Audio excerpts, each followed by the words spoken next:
का आपके अपने जेएमसी क्लास के यूट्यूब चैनल पर। दोस्तों, आज से डेली पॉलिटी से रिलेटेड हर एक टॉपिक्स बाय टॉपिक्स, जैसे आज का अपना टॉपिक है कंपनी का शासन।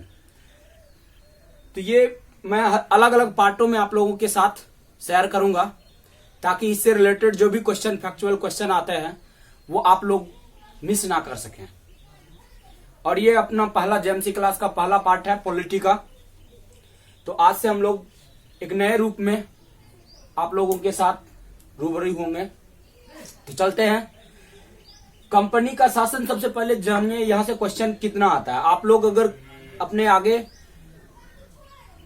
पेज और पेन नहीं रखे हैं तो रख लीजिए, जिससे कि जो क्वेश्चन बोला जाए उसको नोट कर सके। सबसे पहले क्वेश्चन आता है यहां से कि कंपनी का शासन कब से कब तक था। तो कंपनी का जो शासन था वो 1773 ईस्वी से लेकर 1858 ईस्वी तक था। और उसमें आता है उसके बाद सबसे पहला टॉपिक आता है कि इसमें क्या क्या प्रमुख घटनाएं हुई। तो इसमें सबसे पहले 1773 ईस्वी में ही रेगुलेटिंग एक्ट आता है।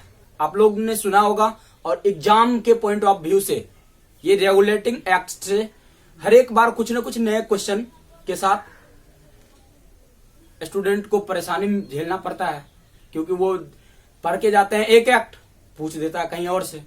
तो चलते हैं। पहला रेगुलेटिंग एक्ट ये था 1773 ईस्वी में।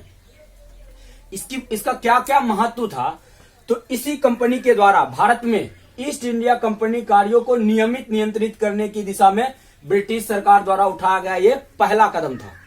मतलब ब्रिटिश सरकार ने भारत में सब कुछ अपने हाथों में रखने के लिए सबसे पहला एक्ट बनाया था, रेगुलेटिंग एक्ट। ये 1773 ईस्वी में बना था। फिर इसके बाद इसकी दूसरी महत्वपूर्ण जो बातें थी वो इसके द्वारा पहली बार कंपनी को प्रशासनिक और राजनीतिक कार्यों को मान्यता मिली। मतलब कंपनी चाहती थी कि प्रशासनिक और राजनीतिक दोनों कार्यों में ही अपना वर्चस्व स्थापित करे। इसीलिए ये एक सोची समझी साजिश थी अंग्रेजों के द्वारा, जो कि अपने भारत में लाया गया रेगुलेटिंग एक्ट।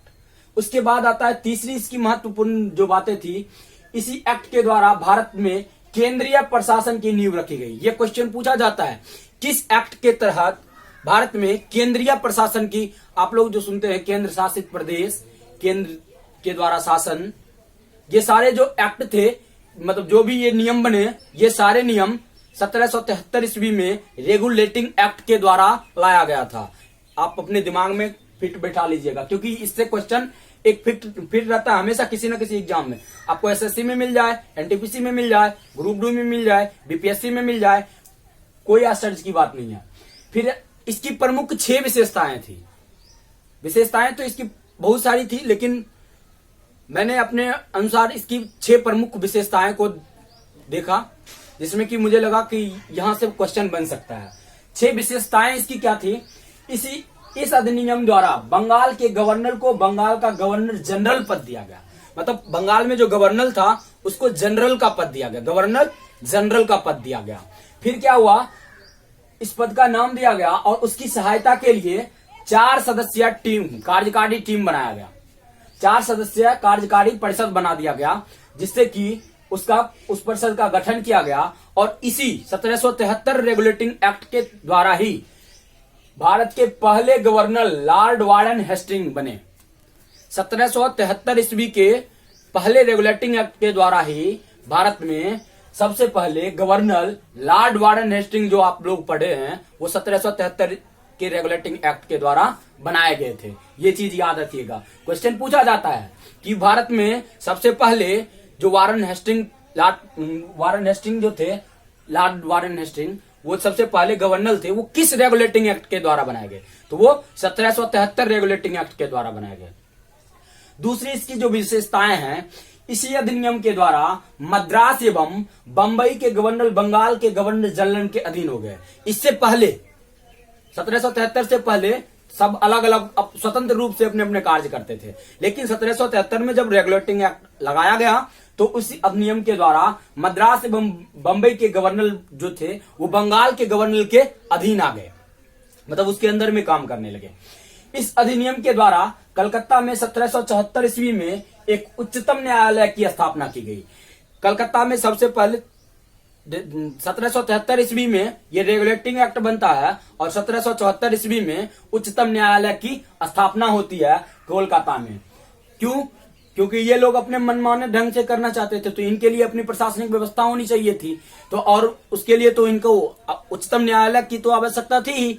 तो इसलिए सबसे पहले इन्होंने काम क्या किया, 1773 ईस्वी में रेगुलेटिंग एक्ट लगाया और उसके बाद 1774 ईस्वी में उच्चतम न्यायालय की कोलकाता में स्थापना कर देते हैं। और उसकी एक मुख्य विशेषताएं थी कि उसमें एक न्यायाधीश थे, मुख्य न्यायाधीश थे, ठीक है। न्यायाधीश 4 थे, एक मुख्य न्यायाधीश थे और 3 अन्य न्यायाधीश थे कार्यकारी के रूप में।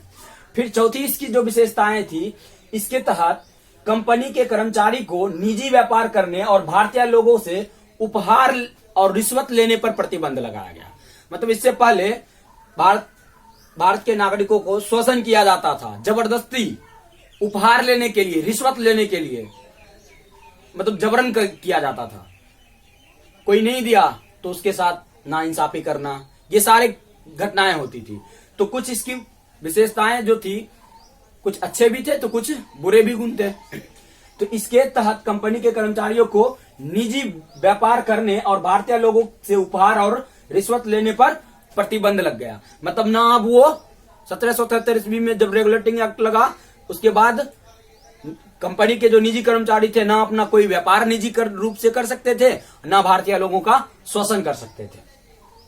फिर 5वीं इसकी जो विशेषताएं थी, इस अधिनियम के द्वारा ब्रिटिश सरकार का कोर्ट ऑफ डायरेक्टर्स ये कार्यकारिणी समिति थी गवर्नर के काम करने के लिए।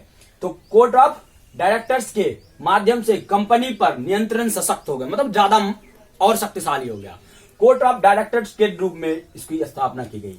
और ये पूछा जाता है कभी कभी, कोर्ट ऑफ डायरेक्टर्स की स्थापना किस रेगुलेटिंग एक्ट के तहत हुई? तो कोर्ट ऑफ डायरेक्टर्स की स्थापना 1773 ईस्वी के रेगुलेटिंग एक्ट के तहत हुई।